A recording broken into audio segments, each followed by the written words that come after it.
ñu ngi leen nuyu di leen jaajëfal si teewlu bi seen émission face to face amaan mbégte dellu si ñu dellusiwaat nag tey ak koo xam ne ku ngeen xam la miin ko lool di wër ay waxtaanam muy wax ak yéen nag ci anam bi nga xam ne yéen ñëpp ko taamu léegi muy réseaux sociaux yi nee naa moo ko moom ndax moom xaarul benn micro wala benn caméra bu amee lu mu war a wax ci réew mi mu ñor ko mu yëkkati posté ku xëy suba rek di nga dem xool page am xool tey fan la génn tey ndax yéen a ko ñor yéen sénégalais yi muy xool doxalinu réew mi fu mu jàpp ne am na ci xalaatam boobu mu fësal ko yéen ngeen bëggee ndax lu tax ngeen bëggee mooy si dëgg rek la ko teg nag ak yoon tey xam ngeen ne bëgg de moo njaay le président Macky Sall doon fêté 1 an yi nga xam ne ci lañ ko anniversaire bañ ko falaatee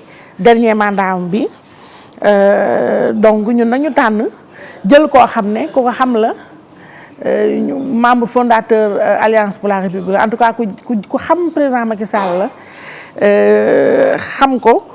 xam ni réew mi du doxee ñu jëlaat ko nag bañ ko jëlee yàggul waaye comme ci diggante bi dafa am actualité yu bëri yu fa am dàq dañ ko fekk ak yu mel noonu yooyu yëpp ak yeneen yu ñuy war a waxtaanee la tey mu defal ñu honneur ñëwaat fas yéene waxtaan ak ñun ci tolluwaayu réew mi Moustapha Diakhaté gis ngeen ko noonu ci écran bi muy kenn ci réew mi ci kàngamu réew mi ñi ko ŋànk ci la bokk mu fondé nag benn mouvement bu mu tuddee Manko taxawu sunu Alliance pour la République nekk ancien ministre chef de cabinet bu président de la République mais nekk surtout ancien président du groupe parlementaire Benno Bokk Yaakaar grand ni ma la présenté baax na. waaw baax na kay baax na mën na sëkk. ginnaaw ba ma la nuyoo. waaw ma bàyyi la nga nuyoo ak réew mi. auzu billaahi mina seytaani rajiim bismillaahi rahmaani rahiim asalaamaaleykum wa rahmatulah Aïssatou maa ngi lay nuyu. di nuyu waa groupe Futur Média yëpp. ci nuyoo bi sunu xarit le ministre Youssou Ndour. di nuyu Sénégal yi nga xam ne ñu ngi nuyu seetaan. te ñaan yàlla subhaanahu wa taala mu baaxee nu ba liñ fi wax amal njëriñ réew mi. ginnaaw nag dana dugg ci kooru sunu bokk chrétien yi. ma bëggoon cee profité pour ñaanal leen yàlla def seen. kooru kër gu yàlla gu mu nangu. ñu dugg itam ci jamono joo xam ne dafa am balaa bu am ci àdduna bi muy li ñuy wax coronavirus.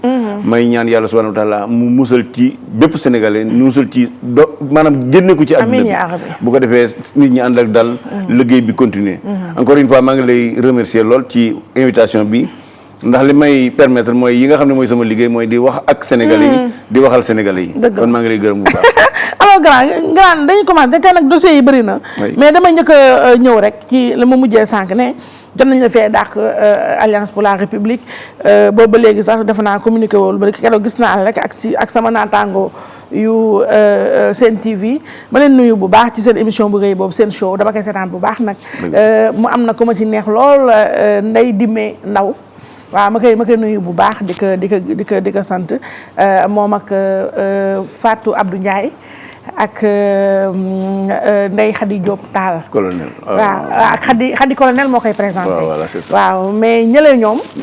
dëgg-dëgg ay jigéen lañu ñuy bay seen waar. di ñu am fulla ak fayda ma leen seetaan lool di leen bëggee du ma xatee benn yoon seen émission boobu. di leen si félicité. bu baax di leen encourager parce que c'est de grandes dames qui font un travail magnifique donc seetaan naa la ak ñoom ma ñëw nag ci waxaat nga ci bañ la dàqee Alliance pour la République yow lan moo la gën a choqué dàq bi moo la choqué ndax dalaa bett wala anam bi ñu la dàqee ndax dégg naa sax nga ni expliqué nga ne seen parti amul commission de discipline en tout cas yu mel noonu. waaw bu ma jamee lu mooy choqué mooy d'abord ñi ma dàq. ñooñu am naa ci choqué na ma dàqeen wi aussi choqué na ma. ñi ma dàq mooy Alliance pour la République xam naa statut am xam règlement intérieur am. amu ci commission boo xam ne mooy dàqe. secrétaire exécutif national moom mooy xool bu nit ki juum defee loo xam ne parti bi da koy tere. waaw mooy def rapport jox ko président parti bi. muy Macky Sall moom rek moo sañ a jëli sanction. kon ma jàpp ne bu fekkente ne président statut dañ ko jox ay jumtukaay. da ko war a jëfandikoo au lieu mu di ko dénkaane. loolu jàpp naa ne du cëram. maanaam war naa am fit wu toll ne assumer li nga xam ne moom la ko statut yu dénk muy moom rek moo sañ a dàq. waaye ñi mu ko def loo moom ma ci gën a métti. ndax lan. parce que ku mel ne Abdou Mbow. sama rakk laa ko jàppe waaye mën naa jàpp ne sax sama doom parce que sëñ Mansour Sy Jamil ci teewaayu waajuram bu góor. ak i magam moo ma ne ca Thiès Abdou Mbow bàyyam nga. Abdou Mbow saa suñ masaan di rëbañee damay wax président def ko ministre. waaw moom dafa bëgg mu nekk ministre ci xol bi nag. waaw dama ko man maa bëgg mu nekk ministre. waaw dama ko bëgg ci xol bi. li ma mujj sàkku ci président mooy bi ma jógee ci groupe bi dama ne ko ma sañoon day boo koy dénkaane nga dénk ko Abdou Mbow wala Pape Birame Touré. non wax nga ko lii. wallaay c'est-à-dire bu fekkente ne nag loolu jaar naa fa ak ñoom. ci mbirum Abdou Mbow. mu di ko sant mu def lii daf may xaw a jaaxal parce que waaye nag du ma def problème parce que maanaam du yàq dara ci sama diggante ak Abdou Mbow. la ma ko yéene woon tey laa ko gën a yéene. fa ma ko tegoon tey laa ko fa gën a teg. li ma jàpp muy président de la République muy Macky Sall moo deful li mu war a def. ndax kilifa du defee noonu. ku mel ne Benoît bi nga xamee dégg naa ñu ne nommé na Marie Angélique tam ne woon. waaw seen benn concert. waaw nommé ko ministre tam dëkk Casamance. dañ maa wax ne maanaam daanaka mi ngi bëgg a xaru. moom Benoît nomination daf ko métti woon. daf ko métti lool. bi ma ko déggee ma dem fekk ko këram mu jooy ba bët yi newi. moom Benoît dama jooy ci nomination. ba bët yi newi ma fexe di dox samay jéego di dox ba président recevoir ko. moom Benoît. defal ko. ma compal ko am lu mu ko dig. compal na ko. bien sûr waaw non dama la wax rek. c'est-à-dire que maanaam ñaar ñi nga xam ne ñoom laa gën a sonn ci ñoom pour Macky Sall taxawu leen. ñoom la sant pour ñu dàq ma. waaw loolu nag c'est cynique mais ça nag c'est quand même un peu cynique nag. loolu moom métti na ma trop loolu kay bu yemoon ci cynisme bu sax baax. loolu du yëfu ci waaye nag du yàq dara sama diggante ñoom dama jàpp ne moom moo taxawul na waroon taxawee. parce que ñoom dañ koo déggal moom moo leen war woon a digal loolu. mais quand même foo ko tamit ne grand Abdou Mbow ak sama grand Benoît ñoom tamit waroon nañoo bañ nag ndax kenn ku ne nag wax dëgg fa yàlla ak foo jaar ak nit nag. tey jii mu njëkk bu ñëwoon ne ma dàqal ma ba maax ma leen nañu xuloo sax dinaa xaw hésité. xam nga nit ki moom boo ko bëggee noppal bu ko xoolee sa jëmm. waaw xoolee ko rek jëmmam. man de personnellement bu fekkoon te ne ñoom ñaar ñooñu kenn lañ ma ci woowoon ne ma dàq ko. du ma ko dàq. danaa fexe ba la Macky Sall bëgg ci ñoom. mu am ko. waaye du ma ko dàq. damaa créé mouvement mu dàq ma. alors que tey jii lu ëpp téeméeri mouvement mi ngi ci parti bi. waaw comme yan mouvement ëpp na junni. c'est-à-dire lu tax moom mu jàpp ne ñeneen ñi war nañoo am ay mouvement waaye man waruma am mouvement c'est vrai. c'est-à-dire que ñenn ñi seen i mouvement mooy di ko xalamal. man samay mouvement mooy taxawu Alliance pour la République ba mu nekk parti politique. ba mu génn ci loxoom parce que man li ma jàpp mooy parti askan militants yi ñoo ko moom. man li ma fa yittewoo mooy ñu fexe ba dans les 557 communes yi ni ci réew mi commune bu ne militants ya fa nekk ñu jël seen parti pour di tànnal seen bopp si ña leen di jiite. ñu fexe ba bu dee élèves yi rek jëlaat seen parti di tànnal seen bopp ñi leen di jiite muy le maire tànnal seen bopp ñi leen di jiite muy le cogère tànnal seen bopp ñi leen di jiite ci jigéen ji ak ñi nga xam ne mooy enseignants yi ak arabisants yi. parce que loolu mooy parti politique nit moomu ko. ñi ko moom mooy militants yi nag fa ñu nekk dañ leen war a may cër. ñuy tànnal seen bopp seen i jigéen combat boobu nag Macky Sall mere ma ci Macky Sall bañ ma cee mere dinaa ko mëne jusqu'au bout. waaw mais sa manko taxaw sunu APR boobu yow kan ci bokk. waaw xam nga loolu du ma ci soreegul. parce que damay wax toujours ne maanaam kuy woyal. mënu si loo boole woyal meew ak di ko yëngal. waaw déedéet mënut a ne. xam nga ñun def nañu déclaration de principe bi. ay junni nit jokkoo nañoo ak ñun. fan yi nu jëm fas nañu yéene. installer parti mouvement bi dans les 557 communes du Sénégal. commune bu ne daañu fa def une délégation communale de taxawu sunu APR. délégation yi ñetti liggéey lañu leen sant bu njëkk ba. mooy ñu xalaat naka lañu war a defaraate Alliance pour la République. beneen bi ginnaaw ci mbirum commune la ñu xalaat naka lañu war a préparer les élections locales yi ñu jublu. ñett ñu xalaat Sénégal fu mu jógee 1960 ba léegi. ak naka lañ ko war a waajal à partir de 2024. autrement dit délégation yi en même temps day nekk barab boo xam ne dana permettre militants yi ñu waxtaan ci seen biir mais dana permettre militants yi ñu mën a waxtaan ak citoyens yi mën a permettre citoyens yi ñoom itam ñu wax seen xalaat ci réew mi ak ci parti bi.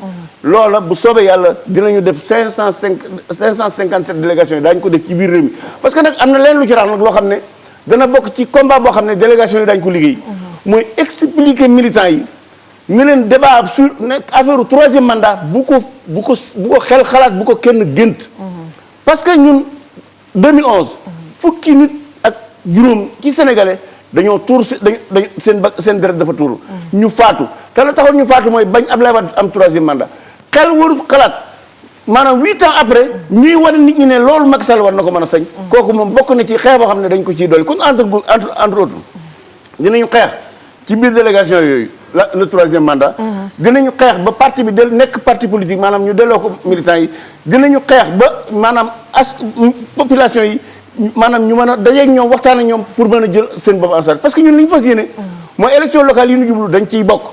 nañ cay bokkee nag du bokk ni parti politique yi di bokk ci élection mooy lan ñun li ñu bëgg a def mooy appel à candidature maanaam bu dee juróomi conseil lay doon ñett yi appel à candidature ñu bëgg ñu génne ci quartier yi génne ci village yi génne ci imam yi génne ci commerçant yi génne ci artisan yi extra benn loolu mooy benn bi ci des ñaar yi ci des maanaam ñu fexe ba ñi bokk ci parti bi te bëgg a ànd ak ñun daañu ànd ak ñun waaye ñeneen ñu bokk ci yeneen parti te bëgg a ànd ak ñun aussi daañu leen ci boole bu ko defee li ñu bëgg mooy conseils municipaux yi ñu jublu mu nekk yoo xam ne dañuy maanaam ña fay ñëw quartier yi ñoo leen fay yebal maanaam ak catégorie socio-professionnelle maanaam jàngalekat yi commerçant yi artisan yi imam yi bàjjenu gox yi délégué de quartier yi ñoo leen fay yebal bu ko defee ñu nekkal leen fa ba ñoom itam ñu leen surveiller ndax liggéey bi ñu leen sant ñun parce que nag boo xoolee Sénégal 1960 ba léegi conseils municipaux yi ak conseils département ak conseils régionaux yi parti politique yi ñoo ko ŋànk ñun nag bokk na ci li ñu bëgg a dindi ci réew mi mooy delloo baat bi askan wi pour mu nekk vraie démocratie locale population yore seen bopp seen d'accord les grands ci kaw gàttal bala ñoo dellu soir ci affaire mandat bi mooy wax nga sànq ne benn ci mission wu sa mouvement taxaw sunu APR mooy tëggaat parti bi APR man dama comprendre pourquoi yow ñoom dàq nañ la ba pare pourquoi nga bëgg ban sens la am nga tëggaat xam nga bu fekkoon dañ maa dàq ci yoon maanaam procédure yi nga xam ne moom la parti bi tëral kon su boobaa man damay def li procédure yi santaane pour di xeex dàq bi. mais pourquoi defoo recours. non parce que dañ maa dàqut. dama la wax statut parti Alliance pour la République. li mu prévoir mooy bu ñu waree sanctionner nit secrétariat exécutif national mooy def rapport jox ko président du parti. président du parti moom kese moo am sañ-sañu sanctionner. mais nee na Benoît nee na ñoom président Macky Sall moo leen woo jox leen parce que invité naa. amul compétence boobu. Macky Sall tamit nee na yow sax yow tu t'es auto-exclu. non xam nga loolu mooy waxu caaxaan bu fekkee dama auto-exclu kay jërëtuma dàq. gannaaw dama auto-exclu ku auto-exclu kay des ko xam nga loolu mooy waxu caaxaan. c'est-à-dire statut parti bi Macky Sall kese moo am sañ-sañu dàq damaa bëggoon nag moom mu am fit am ngorug dàqal ma boppam su ko defee boobaa ñu mën a jàkkaarloo waaye du dénk ñoo xam ne samay rakk lañ su may xarit lañ mu leen dénk pour ñu def ma lu bon mais loolu man jéggal naa ko moom ñoom ko santoon ni nañ xam ne fa ñu nekkoon ci sam xol tey lañ fa gën a nekk parce que ay nit ñoo xam ne am na fu ñu jaar ñu am na fu ma jaar ñoom kon xay satu su fekkoon te dañ maa dàq ci yoon kon bu boobaa damay jaaraat ci yoon bi parti bi tëral pour contester ko waaye ginnaaw ni ñu ma dàqee du yoon pour man c'est nul et non avenu mais du yem foofu nag parce que nag xeexu 3e mandat bi du xeex boo xam ne APR war na cee xeex waaye du moom rek moo tax ci suñuy xalaat bëgg nañu bu ñu demee ba liggéeyu parti bi ñu tàmbali ko bu baax a baax nag ñu créer une grande coalition boobu nan lañ ko bëgg a tudde alliance pour la nouvelle république alliance pour la nouvelle république yaa ngi tooñ nag tooñu ma alliance pour la nouvelle république parce que lan mooy surtout gis nga Sénégal 1960 ak léegi tey ji la am 60 ans li wa Sénégal yi waroon def mooy toog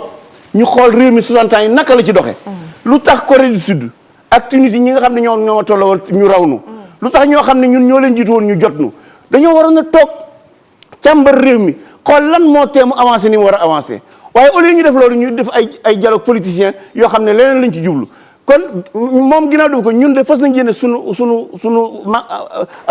taxawu sunu affaire bi la coalition alliance pour la nouvelle république dinañu càmbar Sénégal jéego yi mu dox 1960 ak léegi pour préparer ko ba 60 ans yi ñu jëm yaafus gi ñu daloon ci 60 ans yi jàll duñu dalaat léegi nag 3e mandat bi gis naa ne approprié nga ko def nga ko sa xeex mais fa laa bëgg a doole ci waxtaan bi mooy Mbaye Ndiaye sama mag moom Mbaye Ndiaye ministre d'État sama mag Pape Ngagne daf ko invité ci Faram Facce mu wax fa wax dëgg fa yàlla lu rëy Boun Abdallah moo njëkk wax lu rëy ñu koy ñëwte Boun fi la jékkati daal ne fi la jóg daal ne nanu la dara justifié wul limitation mandat ya et que président Macky Sall digganteem ak sénégalais yi day wéy ba 2035 moom ñu ñuy wax loolu pareegu nu Mbaye Ndiaye ñëw sama papa jooju daal di dugg fu rëy ne Macky Sall ren mooy premier mandat woom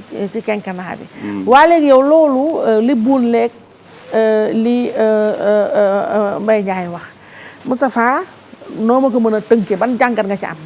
waaw xam nga d'abord boo ko bëggee jàngat li wax yu mujj yi muy Mohamed ak Mbaye Ndiaye. da nga koy boole ak dàq bi Macky Sall dàq Sori Kaba. waaw ak yow mii dàqaale ma ca. yaar yooyu ngay boole. pour jàngat. wax ji lan lay tekki. dëgg la. li war a leer nañ ci bopp Sénégalais yépp tey. mooy Macky Sall bañut ku wax ci 3e mandat. lu mu bañ. li mu bañ mooy ku ne ko mënoo koo def waroo koo def. dëgg la. loolu leer na nañ. kon li muy leer mooy war naa leer ci bopp Sénégal yi ni daa bëgg 3e mandat. loolu nag li may sàkku ci waa Sénégal. mooy buñ ko xaar 2024. léegi lañ ko war a tàmbali ngir mu génn cim xelam. parce que xam lu tax. waaw ay surtout fukki nit ak juróom dañoo faatu 2011 ngir bañ Ablaye Wade 3e mandat. ñooñee seeni bàmmeel waruñu koo yëngal. ci ñun ñi nga xam ne ñoo ko doon xeex ñuy nangu lu mel noonu. rawatina ci. président Macky Sall contrairement ak président Abdoulaye Wade bi mu prêté serment 2012. mandat bi dañ koo limité woon à 2. bi mu faloo mu gën koo dëgëral. moom ci boppam mu wax le 31 décembre 2018. ne bu faluwaatee dootu laaj 3e mandat. moo ko fi wax. mu wax ko Sénégal yëpp di ko dégg. dëgg la kon adduna waru koo jaral. mu di ci dellusiwaat bi ci des. moom ñun dañ ñoo jàpp PDS ak waa ak Abdoulaye Wade pour la première fois ñoo permettre un président public sénégalais fal ko président parce que Senghor assemblée nationale moo ko faloon bi muy jëkk a nekk président de la République. président Abdou Diouf article 35 ci la doon ne président de la République. ab PDS moo jëkk a présenté candidat sénégalais yi falal ko seen bopp. ñun waa Alliance pour la République ñun waa Benno Bokk Yaakaar am na lu ñu mën a defal Sénégal loo xam ne kenn defalu ko Sénégal mooy lan. président de la République def ñaari mandaam bàyyi ñu organiser ay élections démocratiques et transparentes. ka falu mu dénk ko réew mi. parce que loolu dafa bari njariñ yu ci nekk. bu njëkk ba mooy. ay sax da ngay dégg ñu naan waa Sénégal mënuñoo fal dañuy folli. wax nañ dëgg parce que 2000. président Abdou Diouf dañ koo folli. 2012 président Abdoulaye Wade dañ koo folli. cette fois-ci nag su fekkee président bi bokku ci élections yi. day permettre mu nekk débat projet contre projet. programme contre programme boobaa sénégalais yi nag ka ñuy tànn dañ koy fal mais du ak folli. beneen bi ci des ñun ñi nga xam ne ñoo nekk bokk Alliance pour la République leçon bi ñu war a tirer non seulement war nañoo xeex ba 3e mandat bi moom président de la République teg ko fi suuf waaye war nañoo préparer suñu bopp ba bu ñu demee ba 2024 ñu mën a présenter un programme et un candidat boo xam ne sénégalais yi dañ ko mën a wóolu. loolu nag pour mu mën a nekk débat bii dafa war a leer nañ tout de suite. mooy képp koo xam ne da ngaa bokk ci Alliance pour la République. te tuuti ngor des ci yow. nga dénoncer toute cette volonté de briguer un 3e mandat pour le président. mais duñ jëm foofu man naa ngi sàkku ci kilifa yi diine Sénégal. ne leen nañu wax ak Macky Sall loolu na ko teg fi suuf. muy 3e mandat bi. 3e mandat bi kenn ci ñoom ku ne ku ci noppi ba deret turu Sénégal am nga responsabilité. benn maa ngi sàkku ci ministre de l'intérieur. ministre des forces armées. ne leen bu leen adduna jaral jox ndigal gendarmerie wala police ñu tuur deret Sénégal pour Macky Sall am 3e mandat. maa ngi sàkku ci les forces de défense et de sécurité muy police ak gendarmerie. bu ñu tuur deret sénégalais parce que day xeex 3e mandat. bi ci des mandat yeeg élection yi sénégalais yi ñoo ko moom. nañu jël seen matuwaay léegi bu ñu xaar ba 2024 nañ commencé tout de suite. mobilisation ba ca war. pour dénoncer tentative boobu pour que ay 3e mandat ñu teg ko fi suuf. Macky Sall li taxoon Sénégalais yi falaat ko mu jublu ci mooy mu àggale li mu diggee woon li mu tàmbali woon 2000 ci premier mandat bi mu àggale ko. li mu diggee woon ci 2e mandat bi mu tàmbali ko te def ko ci nu gaaw organiser réew mi bu ko defee boobaa bu ñu àggee 2024 ñu def élection yu libre transparente et démocratique sénégalais tànn kañ bëgg a tànn. d'accord bu deful loolu nag. lu xew ci réew mi sëriñ si buñ ci noppee am nañ ci responsabilité. waa Alliance pour la République. waa Benno Bokk Yaakaar ak toute la classe politique à la société am na ci responsabilité. dama ne nag mbéjum kanam borom moo koy fayul boppam. man de déjà dàq na ma ngir mandat bi. maanaam ma faatu ci ngir mandat bi moo bàyyi laa yemale. nga yemale léegi grand da nga wax sànq lu fort da nga ne képp koo xam ne Alliance pour la République nga nekk nga dese tuuti ngor da nga war a xeex projet 3e mandat bi. man a bëgg a ñëw ak yow si ñaari lecture mooy. la personnalité de Boun Abdallah ak Mbaye Ndiaye ministre d'État Boun Abdallah quand même président Macky Sall supprimé na ay yëfam yu bari nekkatu premier ministre jox nañ ko benn secrétaire général boo xam ne dëgg-dëgg rafetal nañ ko maquillé nañ ko ba mu rafet mais boo xoolee ci ba ci biir lëgmet ba ci biir yamul ak premier ministre dëgg-dëgg néewal nañ ko dooleel lool kon kooku bu fekkente ne moo wax li neex parce que ku ne léegi tout le monde est tombé d'accord que Macky Sall li nga wax rek bañul ku wax ci mandat bi li muy bañ mooy ku ne mënu ko def ñun jóge ci Boun Abdallah ñëwaat si Mbaye Ndiaye boo xoolee dëgg-dëgg président Macky Sall wax dëgg fa yàlla simmi na ko complètement ministre de l'intérieur nekk mu dàq ko fa ba ko fa dàqee ba léegi joxaatu ko leneen bàyyi turu ministre d'état rek moo fa ne dégg nga directeur de structure boobu sax ak seen parti bi nga xam ne ku ne xam ne structuré wul man je me demande bien directeur de quoi donc koo xam ne nii sincèrement président Macky Sall tamit wax dëgg yàlla damaa yëngu góoma man fu mu ko joxee ay bonbon tàngal lem te ña mu jox bonbon tàngal lem ñoom ñëpp ñu ngi tefesu na pat noppi mais ñaar ñi nga xam ne Boun ak Mbaye Ndiaye lekkuñu seen loxo nekkul ci soos ba ñoo taxaw di wax ni ko donc man la bëgg a laaj mooy loolu affaire léegi kon way bi affaire mooy ku bëgg a neexal Macky Sall bëgg ñu jox la tàngal mant wax ko li mu bëgg a dégg muy Macky Sall bu yaa tey mën nga def 3e mandat wala ba day cynisme moom lan la daal xam nga boo xoolee jamono yële weesu président dafa jàkkaarloog waa parti bi ak ci ñu bokk ci ak ñu même ñu bokk ci coalition bi ne képp koo xam ne d'accordut ak moom demal sa yoon waaw wax na ko xam nga moom moo wax loolu moo ko wax c'est-à-dire Macky Sall moo teg ci affaire réglu ku mënul ne móot neel mot loolu li mu jur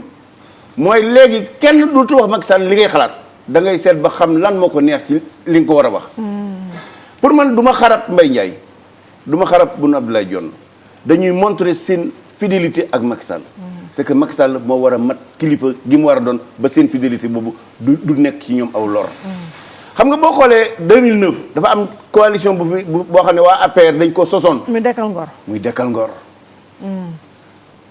bu ñu deful ndànk nag dañoo dugg ci processus boo xam ne processus rey ngor la waaw parce que nag Macky Sall day suul daanaa day suul daanaa rey ngor parce que day suul daanaa ñun ñëpp kenn ku ne li mu daj ci bañ ab 3e mandat bi ñu ñëwee ci référendum bi niñ doon tiitaroo ne Macky Sall fas na yéene 3e mandat kenn dootu ko am ci réew mi suñ demee ba ña doon wax loola mu deen wax sabab ba loolu mooy rey gor waaw as gor nag nit mën naa bëgg a rey as gor waaye as gor moom warul nangul ku ko rey moo tax may sàkku ci waa Alliance pour la République ñëpp nag góor ak jigéen mag ak ndaw projet bii di 3e mandat bu ci kenn ànd ak président de la République non seulement bu ñu yem ci bañ ci ànd ak moom mais nañ ko tàmbalee xeex léegi xeex boobu nag man Aïssatou dinaa ko gàddu bu baax a baax a baax a baax kilifa gu ma war a dem ci yow danaa ci dem muy kilifa ak diine muy kilifa ak aada muy kilifa ak cosaan muy acteur économique muy syndicat muy société civile fu ma war a taxaw danaa fa war a taxaw pour que projet bii balaa 2020 Macky Sall teg ko fi suuf parce que bu ko defut dina indi jafe-jafe bu rëy ci Sénégal te loolu Sénégal Macky nag dafa mel ne man nag grand nga foog ne sa xeex boobu dina yomb Macky mi dafa mel ne dafa ngànk affaire yi de dafa mel ne kafu ci réew ci xam moo dem combat à la moo la ko def de ñun dañ ñoo jàng neen kuy xaar la ca gannaaw bal doo tiré xeex bu yomb rek laa tey man moom xeex bu yombee bokkatuma man xeex moom bala maa sawar ci xeex mi na def mondial waaw day mondial man xeex moom bala maa sawar a xeex parce que kii ma gis nii Macky Sall mi ma gis 3e mandat bi bëggeewu ko nànk waaw xam nga am na ci man li ma jàpp mooy ñun waa Sénégal d'abord lay wax parce que nag combat bi du combat waa APR rek combat Sénégal la parce que Sénégal dafa am jéego yu mu dox 1960 léegi ci wàllu démocratie am constitution boo xam ne bu bees la am lu mu may Sénégalais yi loolu leen Sénégalais yi may mooy ku fi toog ñaari mandat dem sa yoon kenn ci ñun daa war sa nangu loola yàqu mooy lan lu mu ko jaral pour am 3e mandat war nañu koo jaral pour déposer candidature waaw parce que Macky Sall warul nekk candidat warul nekk candidat loolu tax man la pour déposer candidat moo tax bu ñu ko xaar 2024 parce que Sénégal yi aussi da ngay wax non nañ ko xaar isoloir déedéet daa war sa déposer daa war sa déposer ginnaaw war sa déposer nag bu mu déposer loolu nag combat boobu waa Alliance pour la République am nañ ci responsabilité ak Benno Bokk Yaakaar waaye nag combat sénégalais yëpp la ñi nga xam ne nag sénégalais dañ leen a dénk seen ruu rawatina ci muy kilifa yi diine yi ku ci toog ak moom na nga ko wax ne ko na ko te maanaam ay seen këru diine yooyu muy defaraat ak xëy na li mu leen di jàppale bu mu tax da leen dóoree bu mu ma ne sànqal suusu mu leen di jox bu mu tax ñu ëmb kersaam ba taal réew mi kon conseil constitutionnel maanaam dama ragal ne cappaandaw la président Macky Sall te comme na mu defoon nam ñu naxee woon ci bu njëkk ba rek noonu lay defaat mooy jébbal leen ko moo tax mais ba jàgg foofu damaa bañ ñu àgg ci laaj conseil constitutionnel parce que conseil constitutionnel da ci war a noppi lii moom nun affaire u sénégalais yi la c'est-à-dire bu ñu toog ñoo ko war a jël en charge. bien sûr et tout de suite. et tout de suite parce que kii kaful dès lundi à la première heure. waaw kii kaful. kenn ku ne ci ñun war naa dox. war naa parce que nag gis nga ñun Sénégal yi fépp ay julli lañ. dafa am loo xam ne suñu borom daf ko yonent bi sallallahu alayhi wasallam daf ne noonu la julli war a taxawee. soo gisee lu baaxut nga wax ca. ba ñëpp xam ne wax nga ci ni baaxut. soo wax ja saafarawut nga jëf. ba ñëpp xam ne jëf nga. wax ja ak jëf ji nag bu jur dara nga door a muñ. kon muñ la ñuy mujje. man de dinaa ci wax.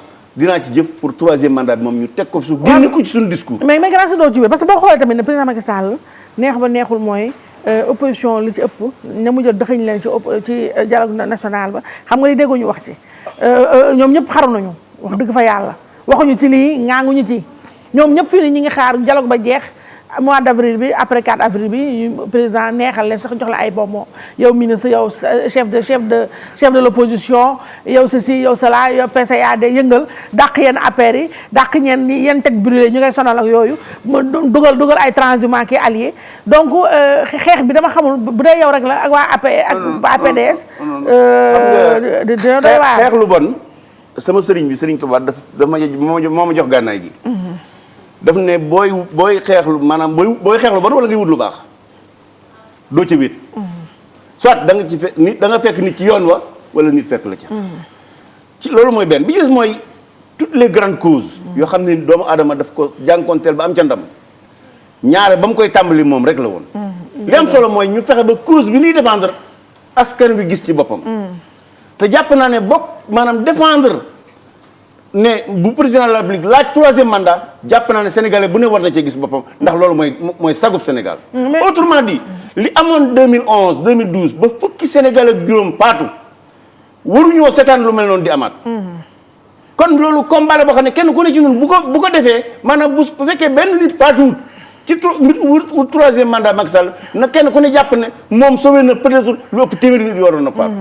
moo tax may lancer appel sëriñ si armée bi. gendarmerie ak police ak maintenant toute la société les acteurs économiques bu ñu seetaan réew mi tàkk parce que nag troisième mandat moom du lu mën a jàll maintenant nag am na loo xam ne xaw na maa def problème mooy boo opposition boo waxee non duñ ci wax. duñ ci wax loolu ma jaaxal en réalité non xam nga en réalité c'est que ñoom li ñu bëgg mooy Macky Sall nekk candidat bu ko defee ñu xasee ko candidature am bàyyi bilan tamit nag damaa jàpp ne Macky Sall def na ci réew mi lu baax loo xam ne waree su ko suulee ay troisième mandat. mais grand Mansour Faye ba Boun Abdallah waxee waxam juree jooju gis nañu Mansour xëy suba xaw ko weddi waale da ko wax dégg nit ñi déggul fu mu waxee dafa bëgg wax ne Boun daa bëgg wax ne 2035 ka fay toog après la jógee loolu fooy suñu xel la wala. waaw xam nga ci affaire analyse maanaam xam nga yonent bi sallallahu alayhi wasallam daa mas a ànd ak saaba yi ñu romb aw nag wu dee. am ci saaba yi ku jël bakkanam loxoom teg ko ci bakkanam ne daka xeeñ yonent bi ne ko lu teewoon nga wax ba ñu yéeg a weex. maanaam Mansour.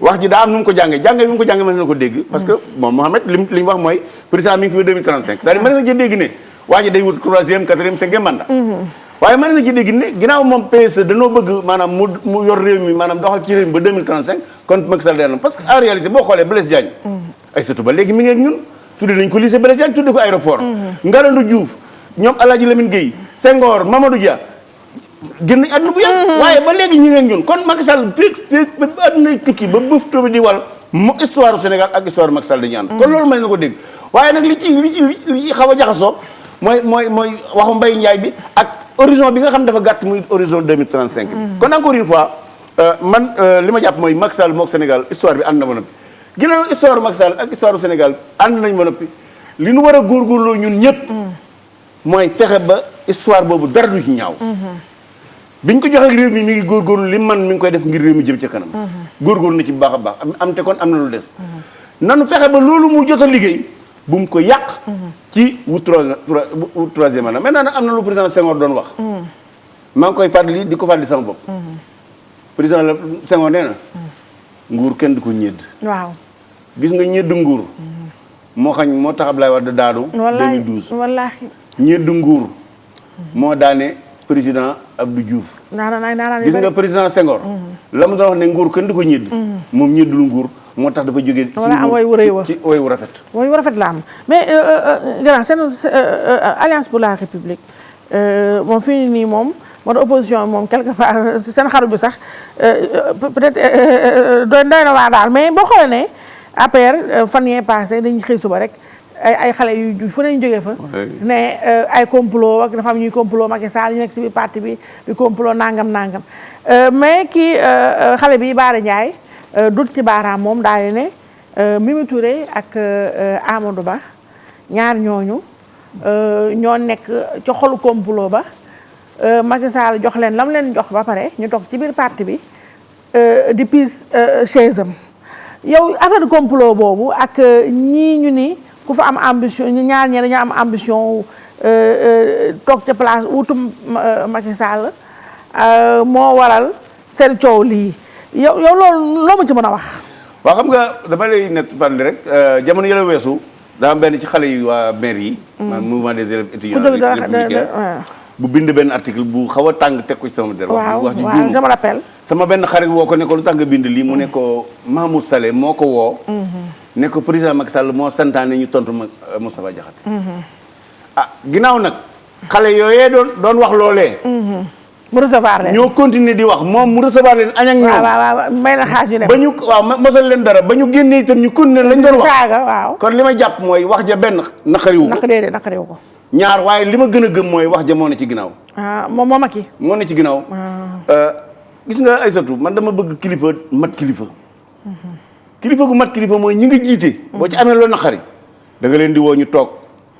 nga wax ak ñoom. parce que kilifa yaar yi rek la Aïssatou. mën a digal ñi nga yilif lu baax. man leen tere lu bon. dëgg la kon encore une fois man coow loolu li ma jàpp mooy président la moo ne ci ginnaaw parce que recevoir na leen. waaw doole leen daf ko naqari bu leen recevoir du ñu wax maintenant nag li ci mat a tirer leçon ay sut mooy gone yooyu nga xam ne dañu am ndey ak baay.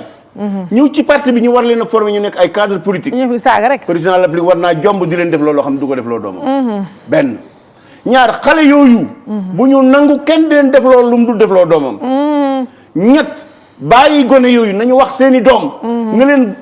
ne leen nañu bàyyi saaga yu ñu saaga. parce que bu fekkonte ne lii ñuy def di saaga mag ñi moom la Macky Sall doon def du nekk mukk président de la République. bu fekkonte ne li ñuy def mooy saaga mag ñi moom la Abdoulaye Wade doon def du nekk mukk président de la République. kon bu ñu bëggee seen i doom tekki ëllëg ci politique nañ leen tere ñuy saaga seen morom yi bàyyi. maintenant li ci des nag li may sàkku ci waa Alliance pour la République muy ñi faral ñi ñuy tuumaal. bu ñu tontu gone yooyu. nañ wax ak Macky Sall. ndax moo la ne mais quand même grand doy na waa tamit ci parti boo xam ne ku fa am ambition moo xam avéré ou pas dañu koy jiñ wala tuumaal la ak nangam ñëpp jóg xas la xarab la Mimi Touré moom la ñu jox affaire bi conseil économique Amadou Ba gis nga jëlee nañ ko ci économie yóbbu ko kajj ko fële affaire étranger na ko génn réew mi waaye teroo ba tey moom ma nga toog ne pat noppi Mimi tamit la ca fekk Mimi sa fekk sa Amadou Ba Mimi moom gaa mi ngi yónnee ay signaux ne xamal ne dëgg yëf yi soofu ko waaw ñu ngi tuumaa tamit Matar Cissé Aliou Ngouye ñoom daal am na daal bu may lim juróom-ñaari personnes yoo xam ne dafa mel ces personnes là elles sont en sursis donc loolu la ma ci mën a wax. xam nga loolu lépp li ko indi rek mooy affaire troisième mandat bi. waaw jàpp naa ne fekkoon ne président nekkul woon ci logique gu troisième mandat. débat bi kenn du ko posé. waaw dëgg la mooy yoon nag c'est-à-dire que débat bi li ko jur. mooy affaire troisième mandat bi. waajee bëgg a toogaat bu ko defee xam nga li ma wax sànq ci départ ba mooy dafa am loo xam ne ñaar yi ñu ngi koy def ci parti bi te loolu defe naa ni jaruut mooy rey ngor. waaw maanaam nit ñi àgg ci pour wax la maanaam pour téye la nga leen mosal mu jaral leen wax loo xam ne gor war na ko jom mooy ay surga yi ñu wax rek ne waaw mooy surga yi bi ci des mooy xam nga dama la maanaam rey ngor ak rey ambition gis nga ay surtout nit li tax mu mën a mobiliser pour une cause mooy ambition te nag ginnaaw ñun xam nga damay wax surtout l'exemple du président Chirac président Chirac France dafa am 2 mandats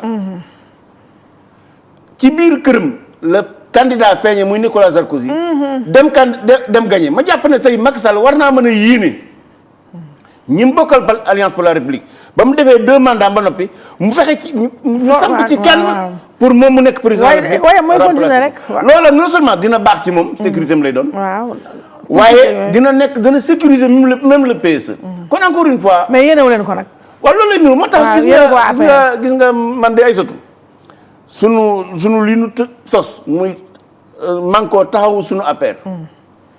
te nu fas yéene teg leneen muy alliance pour la nouvelle république.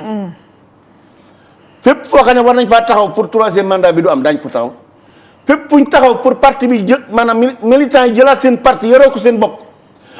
créer des mécanismes démocratiques pour organiser des primaires en 2024 pour tànn kenn ci ñun pour mu nekk candidat man combat boobu maa ngi ci tàllal sama loxo nag képp ku bokk ci alliance pour la république te lu tolloog tarfatal ay nit ci mais xam nga yow dégg naa sax mais xam nga sax dégg naa sax yow grand ci mbër yi ñu tudd am na ci koo xam ne moo la ngemb dafa mel ne yow dafa am koy da ngay reetaana non bien sûr que loolu dina ci xam nga man ay satu yàlla damaa di kon kenn ngemb la non maa ngi sant yàlla bu baax ay satu fi ma jaar ñi ma jur ñi ma yar duñ yar ku ñuy gemb pour mu door a wax ay satu man ci keppaaru Cheikh Amadou Mbacké Gaïndé Fatma laa yaroo di góor pire di kilifa gu mat kilifa ci keppaaru Cheikh Anta Diop laa yaroo ci politique kenn du ma gemb yàlla moo mën na too yaar yii su ma xalaatee dara dinaa ko wax ak sénégalais yi ñaar su ma gisee lu baax dinaa ko wax Sénégal waxal sénégalais yi loolu moom kenn mënu waaye nag jàpp loolu mooy li ma wax c'est-à-dire que ginnaaw xam nga nag bu fekkee nit ñi dañoo amul maanaam idée yi daa dema dem ba xel yi ràgg li ñuy def mooy di tam nit wala ñuy tibbi tànkam loolu li ko indi rek mooy maanaam le débat dans l'Alliance pour la République est un débat nul. ouais super nul. C'est un débat de bas niveau. ouais. ay diwa ne ci ginnaawam léeg-léeg nga dégg ñu ne waaw li ko président Macky Sall defal ay sotti man Macky Sall li ma ko defal defal ma ko. Gis nga jamono yi ma yore wàcc alternance. damaa contrôle. daana wax sax ñu dàq ma ci PDS. moom Macky mii. nga ni pardon. daana wax sax nañ ma dàq ci PDS kii Moussa Diakhaté mooy kan pour il se prend pour kii Macky Sall mii moom mii. teewul këram Ablaye Wade dalee ci kawam te man nag xam ne Ablaye Wade moo ko tooñ dama ñëw jàppale ko. ba mu mucc ci loru Ablaye Wade. jàppale ko ba mu nekk président de la République. ba ma fiy ñëw boobu mënut a fal planton kon man li ma ko defal defaluma ko parce que def naa ko président de la République. nañu bàyyi seen waxu caaxaan yooyu Macky Sall jógee wut ci asamaan si wàcc. nun noo ko fabriqué du bisi. nun noo ko fabriqué. waaw yéen a ko fabriqué. noo ko fabriqué bien sûr que noo ko fabriqué. noo ko wër ba Ablaye Wade sànq ko. dafa la xaw a xeeb nag. non xam nga ay nit yaakaar rek la am. ñun nit yaakaar rek la am. xam nga nit ki mën ngaa yaakaar nit ki tooñ ngeen ñu ndax tamit yéen ñi jaay Macky Sall bu mu ñëw fii dégg nga bëgg noo fas troisième mandat dëkk baa ngi ni lekk nu naanuñu nalawuñu sunu carburant baa ngi ni di yokku kenn di yokku dëgg Moussa Diakhaté foo gën a ñaaw sànni xeer yow mii yéen ñi jaay Macky Sall ñu toog di fay sunu xel mii xam ñu jàmm da ngay xaar nan xam li taxoon na ànd ak Macky Sall tooñ ngeen ñu de déedéet tooñu nu leen xam nga Abdoulaye Wade li mu façon yéene mooy dugal ci république li ci bokkut mooy doom doonu bàyyi. jumtukaay googu Macky Sall da koo doonoon pour loolu bañ a am te loolu amut. kon liggéey boobu ñun tooñu kenn defal nañ Sénégal yu baax ñaar gëm naa ne bi mu toogee ci réew mi yor ko léegi am na jéego yu Sénégal dox ci wàllu développement.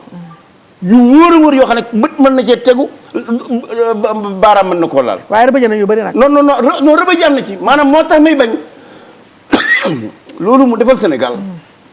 fexe ba maanaam doom doon na bàyyi ci amul ci république bi. ak infrastructure yi mu liggéey ci réew mi bu mu koy yàqee troisième mandat. loolu laa bëgg. waaw léegi mais temps bi sax léegi mu jeex ñii ma la wax nii sept mousquetaires yooyu ñoom Amadou Ba ak ñoom seen ñooñu nga xam ne dëgg-dëgg xam naa ne nekkuma ca palais ba nekkuma ca APR waaye xam naa ne. nekk bi mais métti lañu fa nekkee xam naa ñu ngi leen prise bët mais ñoom te la ma tax duñ jël seen responsabilité xam nga dafa métti par exemple bon. pourquoi duñu dem ñoom par exemple bon le chef de la diplomatie sénégalaise du caaxaan. waaw le président du conseil économique social et environnemental du caaxaan. ministre de l'intérieur du foofu ministre de l'intérieur du caaxaan. c'est-à-dire ñooñu ñu leen présenté comme ay workat. waaw mais nag boobu xam nga gis nga saan lu ñuy wax saan wuy dem di dellu si. dayu béy doy na ci. maanaam bu fekkente ne Macky Sall moo mën a tànn juróom-ñaari nit yu mel noonu te dañ nar koo woor. moom am na problème mu tànn. dégg naa fi nga waxee. am na problème mu tànn am na problème tànn dëgg. nañ bàyyi waxu caaxaan. waaw nañ bàyyi waxu caaxaan moom ci boppam nag bu fekkente ne daa am lu ko jaaxal ci ñoom. nu leen woo benn par benn. waaw wax ak ñoom. toog ak ñoom wax ak ñoom su fekkente ne ànd bi mënatul a am. ñu tàggoo ci yiw. waaw parce que tàggoo ci yiw dafa baax ndax day tax juboo mën a am. moo yëfu góor. Idrissa Seck ak Macky Sall seen tàppante xàkkataay jeeg dañ koy reetaan dent blanche génn fële sourire petit sourire ñàngal mais nga xam ne kenn xamee ko sourire toqal tudd sourire dañu tàppante ñoom ñaar noonu fekk dëgg-dëgg ñëpp a ngi ruumalaat ne ñi ñaar ñi dañuy foye suñu xel ñi di woote dialogue boo xam ne amul benn sens ñuy dialogue na seen biir noonu di raggante ginnaaw di raayante di waxante lu baax ak yooyu ñëw toog tàcc mais loolu yow loolu lu mu lay xeeñoo lu mu lay saf. waaw xam nga toujours damay wax ne Macky Sall dafa déggul li ko Sénégal yi wax le 24 déggul daaj février 2019 déggu ko parce que les Sénégal yi déggul daal yi yaar yëpp principalement lañ ko wax li nga tàmbale woon àggale ko waaw li nga diggee tàmbali ko loola kenn diggu ko ay conférence ay dialogue national waaw quand même ay cleaning day la xaw ma léegi sax tudd na ko bës setal moo gën parce que cleaning day moom bës setal sax ma ne ko dégg loolu kenn santu ko wax dëgg fa yàlla mais boo xoolee nag c'est-à-dire ñun waa Sénégal aussi dañ dul def analyse yu xool gis nga en réalité Macky Sall depuis bi mu defee discours am de prestation de serment waaw ba tey la tàmbali campagne électorale pour troisième mandat xam nga ma ngay campagne xam nga tey maanaam affaire bi li mu koy permettre mooy benn dina tax maanaam weer wu ne waaw mu nekk si dëkk bi maanaam mu occupé maanaam projecteur yëpp pour ñëw ci kawam dana permettre aussi waa parti di campagne ale pour élection locale yi ñu jëm léegi mi ngi ciy bëgg a dolli kii région yi waaw nu mu tuddati kii conseil des ministres décentralisé alors que defaguñ bilan ba léegi kon encore une fois man li ma jàpp mooy dialogue politique bi ak dialogue national bi am na lu mu lëxës ci biir loolu nag bu ci kanamee daañu ci xam dara gis nga li ma jàpp mooy maanaam bëgg na cee profité pour achever définitivement Abdoulaye Wade sur le plan politique. waaw naka foofu naka. mooy d'abord xam nga bu fekkente ne fexe na ba dans son gouvernement nga gis ca ku mel ne am Omar Sarr wala Amadou Sall. wala ay ñoom Babacar Gueye. sëñ bi loolu ça fera mal à Abdoulaye Wade mais ça ne fera pas seulement mal à Abdoulaye Wade. bu ñu fàtte ne le candidat qui nous a coûté 15 personnes te ñu faatu candidat Abdoulaye PDS la woon. bu ñu fàtte loolu c'est-à-dire la mémoire de Mamadou Diop nañ ko respecté. dëgg la li ci biir kii boobu dina ko permettre xëy na ci biir coalition bi Idrissa yoroon mu mën caa tibb dugal ci gouvernement am. comme kan la cee dugal nag. Déthié Fall ak yooyu ñooy dem. kon xëy na sax yaa di ci moom foofu Idrissa nekk fa lay nekk. waaw Idrissa mën naa am ñu def ko mosal ko jox ko compal ko. chef de l'opposition jox ko 2 milliards. mu daan ne pat su ko defee. waaw pat lay def bu ko defee nag ci contexte ouverture du gouvernement élargissement du gouvernement. mu mën caa profiter pour dàq ñi nga xam ne bëgg a turee na ci alliance pour la république loolu lépp nag benn finalité la am mooy troisième mandat donc c'est-à-dire le combat principal mooy pexe ba Macky Sall maanaam xelam génn ci troisième mandat su boobaa dina concentré wu ci àggale li mu tàmbali woon dina concentré wu ci li mu digalu askan wi mu defar ko gën a nag dëgëral démocratie bi gën a dëgëral état de droit bi parce que nag ñaari tool yooyu moom Macky Sall liggéey bu ci lu am solo waaw non mais xam nga waaw bien sûr xam nga dekkal ngor moom dafa am solo non mais bien sûr mënut a ñàkk gis nga Aïssatou dara gënt neex ngor waaw wallaay c'est-à-dire nit ku gore day dana gëm yàlla nit ku gore dina am fit wallaay nit ku gore dina sabar wallaay waaye maanaam nit ki boo dee ba rey ngoram ba maanaam nga transformé ko koo xam ne la koy tax di yëngu ci politique mooy lu mu lekk no xam nga jaam sax dañ ko defub jaam waaye ki li nga daa koy mooy nga def sa boppub jaam mooy ngor gu dee ci yow kon encore une fois daal pour man le combat principalement c'est que il faut l'empêcher que il faut arrêter tout de suite ce débat sur le troisième mandat ça il faut qu'on l'arrête maintenant bu ñu ko arrêté ba noppi nag ñun ñi nga xam ne ñoo moom moo bokk parti ñu defaraat suñu parti su fekkente ne ñun maanaam loola mën naa dem ba amal ko njëriñ xëyrul su ko amul njëriñ ñun daañu créer suñu coalition bopp muy li ma wax alliance pour la nouvelle république en nour pour Sénégal nag ñu teg leen ci weneen yoon woo xam ne mooy yoonu bees mais ba pare xam nga sax man président Macky Sall leen nag moo ma neex ci la muy togg ne foog na moo ñu gën a muus di togg jël ay nit dajale leen si dialogue ba pour après mu dugal leen ci parti ci gouvernement mais foofu xam nga lu ma fa neex au moins buy débarrassé wu di kajjuwaale ñi nga xam ne ñoo ko sonal muy mbër yooyu ñoom Amadou Ba ak ñooñu ak naissance sama grand Ali muy nga xam ne presque kajj nañ ko ci biti ak ki xam naa sonal nag dëgg nag ma ki xam naa sonal man dëgg may génn ni Mimi Touré du ko may dara moom Mimi rek non man Mimi laa koy ëffaloon en réalité mën nañu bañ a àgg foofu Mimi Touré du ko may dara moom Macky non mën nañu bañ a àgg foofu l'essentiel mooy suñu réussir ba éteindre affaire u troisième mandat bi ba féete boor jàpp naa la cee war a tegu nag mooy ñu teg ci taabal ji des mécanismes démocratiques yoo xam ne dina permettre waa alliance pour la république ak waa Benno Bokk Yaakaar. mais loolu dina mën a dina Moustapha est-ce que loolu dina ànd ak. ku mel ne Cheikh waaji ci kuddu Cheikh kii. aan ku mel noonu ay aan non loolu affaire question de bonne gouvernance la mais quant au parti bi.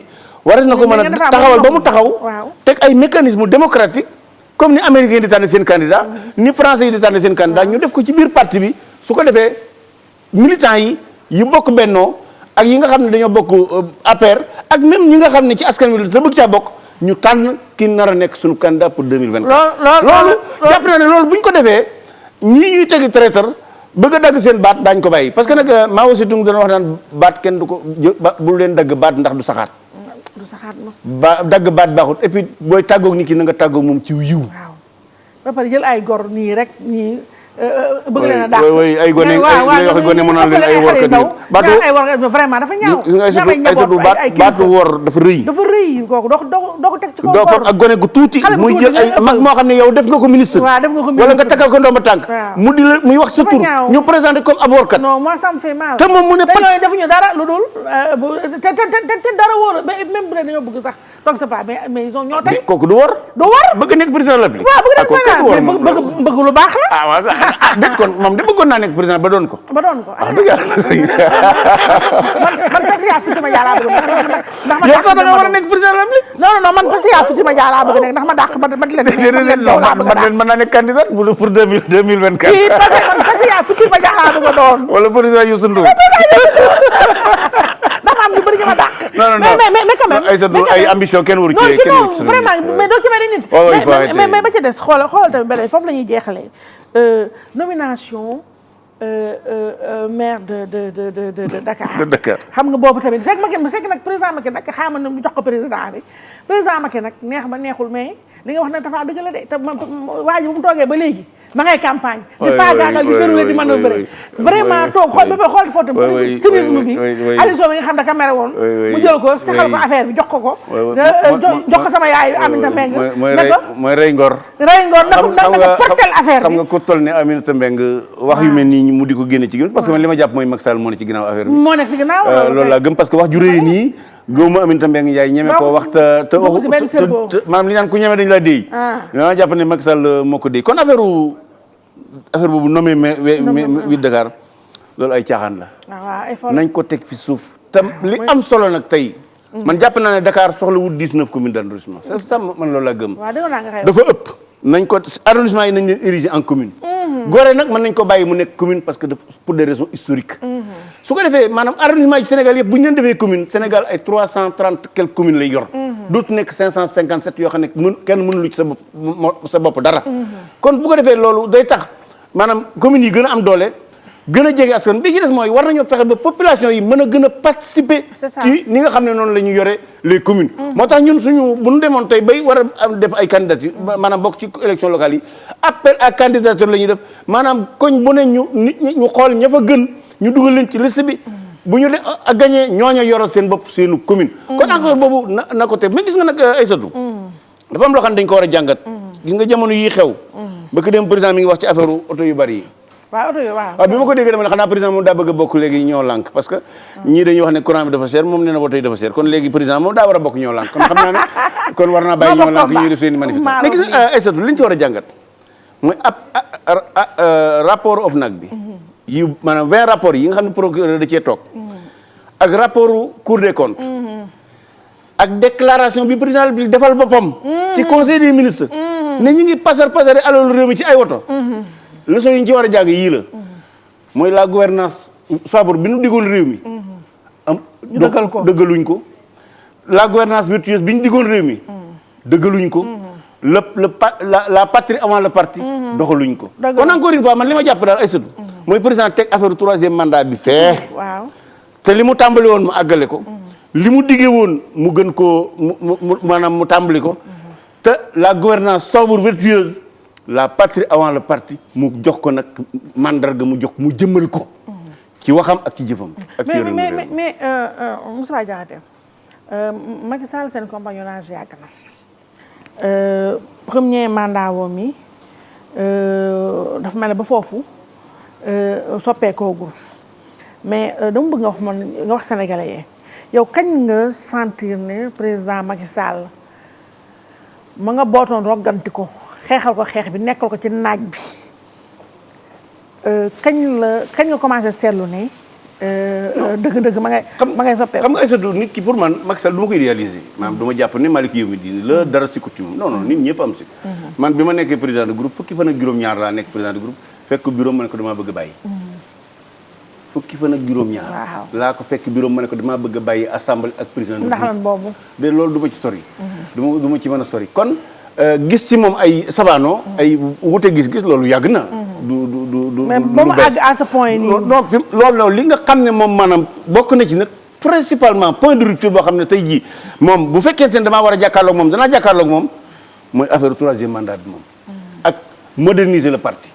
parce que man li ma jàpp mooy parti bokku ci patrimoine am ndax kon mu defoon ko ci déclaration de patrimoine parti bi militant yee ko moom. wuru cee mën a defee nu ko neexee c'est-à-dire ay désir ak i volonté. statut bi ak règlement intérieur ñoom la ñu yore parti. kon encore une fois man li ma koy ñaanal rek et c'est le plus important parce que gis nga man li ma gëm mooy dans 60 ans ñun ñi àndoog président Macky Sall ñu kenn du tudd. moom rek la ñuy tudd. dëgg la ñun li ñu war a góorgóorloo te mu jàppale nu ci. ñu fexe ba loolu bu accès ñi mu fiy fekk du ñu nu jëppi ndax lu ñu àndoon ak moom parce que dana def ci réew mi lu wér a wér bokk na ca infrastructure yi mu tàmbali mu àggale ko te nag boole ci waa Sénégal parce que man mënu maa comprendre ay Turcs am 500 milliards de marché au moment où CDE di dàq 200 personnes. wallaay loolu man mënu ma ko comprendre. daaneel na Sénégal yu bëri. non mënu ma comprendre loolu c'est-à-dire que mënuñoo jël réew mi koo moom tënk ko jibbal ko ay étranger d'accord naa ci étranger ñëw ci réew mi waaye nag ni nga xam ne noonu lañ fi taxawee moom su dëkkut bu maanaam lu bon a bon mi ngi xaar réew mi kon encore une fois man li ma jàpp rek mooy mi ngi góorgóorlu ci wet yu bari nag na ci gën a góorgóorlu te nag génne boppam génne waxu parti ci waxu troisième mandat bi ci des nag parti bi nan ko defaraat su fekkee ne bëgg naa defaraat ñun daanu ci ànd ak moom su ko bëggul defaraat nag ña ànd ak nun moom daanu defaru bu baax a baax daanu taxawal suñu coalition daanu wuti élection locale élection législative ak yeneen élection yu jëm ci mais grand président Macky Sall ci sa xalaat troisième mandat bu muy bëgg a sàkku nii ñaari ban la ci pour daw ndaxte comme ni nga wax ni gouvernement moo ñu digoon gouvernance sobre et vertueuse bu saa yu xëy suba xas benn kii ne yëgu ko woon ñi ngi yàq xaalis ci train de vie yeeg téléphone yeeg kii yeeg naa nga te fekk à côté de ça ñamuy xañ am na ñamuy jox turki yeeg ñooy ña nga ca ak yeneen sénégalais yoo xam ne maa ngi leen di compal bu baax donc day gëmm fii xoole fee donc est-ce que ragal pour si suba fa mu jaar ak opposant yee ñoom Khalifa Sall ak ñoom Karim Wade ak ñoom seen ña mu dugal ci prison ba bu fi jógee ñu lëj ma ay yëfam moom i tamit dégg nga ay bagaasam ay mbootam génneel ko am fu ñu ko yóbbee moo tax mu bëgg a toog ci troisième mandat ou bien bëggu nguur a tax enfin nguur a neex non damay rafet buur daal non damay rafet njort ci ne xëy na daa yéene Sénégal maanaam daa yéene boppam Sénégal daa yéene jëmmam Sénégal dafa ragal bu nekk non loolu mën naa nekk mais dama jàpp ne daa yéene jëmmam Sénégal daa yéene xalaatam daa yéene pas-pasam daa yéene maa leen di jiite yaa ñu jiite ko gën Sénégal non loolu la yéene waaye damaa jàpp ne damay bañ li daloon bukki dal ko xam nga bukki nee nañ bi ñu bind bàyyi ma yi moo ci gënoon a rafet waaye da doon jekk-jekkal ba mel ni mel c'est-à-dire que dama bëgg rek moom ginnaaw yàlla dogal na loolu nag gis nga nag maanaam bëgg a nekk candidat gi moom mën naa jóge ci moom mais mën naa jóge ci yeneen ak yu bëree bëri moo tax ñun ñi nga xam ne ñun ñoo ko war a jëkk a protéger mooy waa Alliance pour la République ñun ñoo ko war a protéger ba kenn ci ñun dootu wax jooju Benno Bokk Yaakaar ñëw maanaam protéger ko kilifay diine yi kilifay aada yi maanaam soldats yi ak policiers ak gendarme yi ñoom itam ñu taxaw nañ war a taxawee ba wax jooju ñu teg ko fi suuf su yoree réew mi 5 ans yi bu jeexee mu organiser des élections libres démocratiques et transparentes sénégalais yi fal ka ñu bëgg a fal mu yor réew mi yàlla mën naa dogal su fekkente ne defar nañ suñu parti ni ñu ko war a defaree xëy na mën naa génn ci noonu su génn ci noonu itam boobaa nu nangu le suffrage universel nangu baatu askan wi parce que nag yàllay démocratie moom askan wi la lu mu tànn rek loola baax na su boobaa comme fal ñun ñu jàppale ko ci liggéey bi muy liggéey réew Moustapha Diakhaté sa émission jeex na nu bàyyi la nga tàggatoo waaw tàggatoo bi de moom i santaat la bu baax a baax rek ci fàttali li ma waxoon sànq appel yi ma doon lancé jëm ci wàllu troisième mandat bi kilifay diine yi kilifay aada yi waa réew mi nañu wax ak Macky Sall mu teg ko fi suuf benn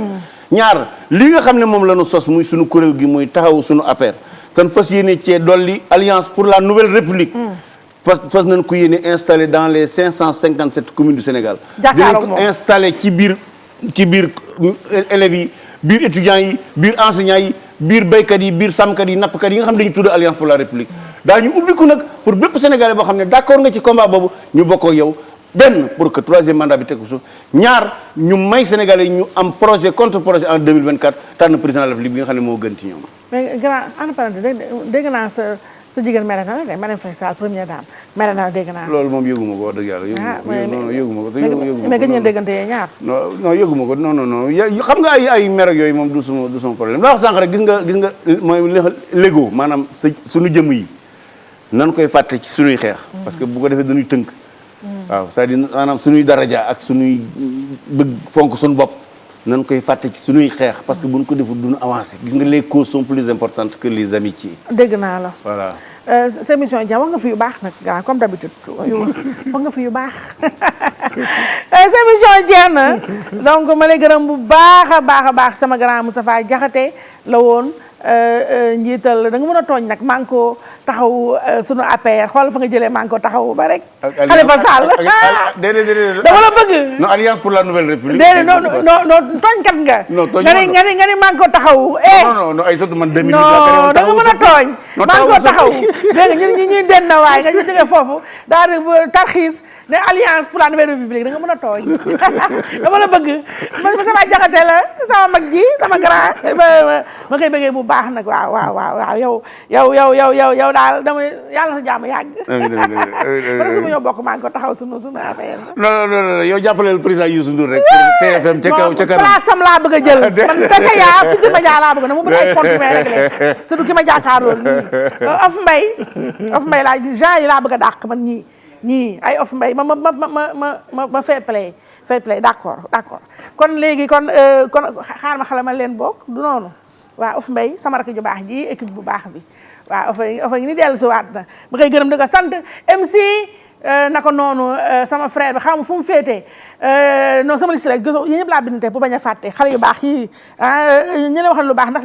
dañ dëgmal mars waaw fair play jigéen ñi ñoo ko moom suñu weer bi oui le 8 waaw ñun waalo yi dañ ciy bëgg a sargal ay waalo waaw man waalo man xam nga fa ma bokk waaw man Yoro Jaw booli booj moo jur Takku Jaw jur sama yaay baay sama bopp noonu man waalo laa dëkk waaw man waalo laa dëkk dañ ci sargal talaatay ndeex kii xoolal wuyu be naa bokkal yow dara dañ ci sargal talaatay ndeex waaw yow maa ñëw jox la say baax man leen mais ma defanteer donc mais après il faut ma lijjën sama bopp sama kii man pour boo toogee fi wax man dima xam ne ma mën a taggee sama bopp ci waalo waalo laa dëkk nag waalo waaw ñun waa Dagana ay barak lañ ca waalo waaw ñun tamit waaw teewul nag ñu doon ay almaami ca mbumba waaye gën a xam nga sa bopp di damel ci Kajoor moo tax nga mel ni nga mel moo tax nga mel ni nga mel di tey ci wàllu nag waaw yërëm naa ko sa noonu non moom réew mi réew mi sunum réew moo tax nga xoolal noonu la neex ngay doxal yow fair play ngay demee doon nag taalibu Sëriñ Tuubaa nag ca Tuubaa waaw boobu nag mooy moo gën a yaa ngi ñu baax daal man émission bëgg sax mu jeex may nuyu Ousin tey sama liste laa jël di nuyu xale yu baax yi ñoom Ousin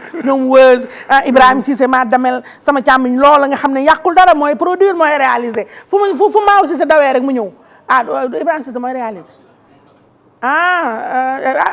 Papa Silla c'est le Maktar lu mu soowul baaxul moo fi dàq son njaganduur sax xamatul dara njaganduur nopp yi baaxatul njaganduur son yi baaxatul sumaare mënatul son Papa Silla dafa jàng yoon États-Unis ndeysaan dafa son yu baax ak kan Khalifa gis naa fi seen naa fi sànq Khalifa ma koy nuyu bu baax moom tamit Khalifa ku baax waaw Caribou Spa yow jox naa sa bopp rek Caribou Spa ñoo génn ci cheveux bu baax bii coiffé moom bu baax waaw sama xuloo waale ba nag ndey maan leen dama bëgg ne wax naa si sa nee naa semaine prochaine boo leen maquilleuse boo xam ne tal na ma maquilleuse bu ma tal mu jeex waaw danoo xuloo dama xuloo kii léegi wuta leen beneen xale bu maquillé ma fes Moussa Sène ci montage bi face to face dimanche prochain inchallah beneen invité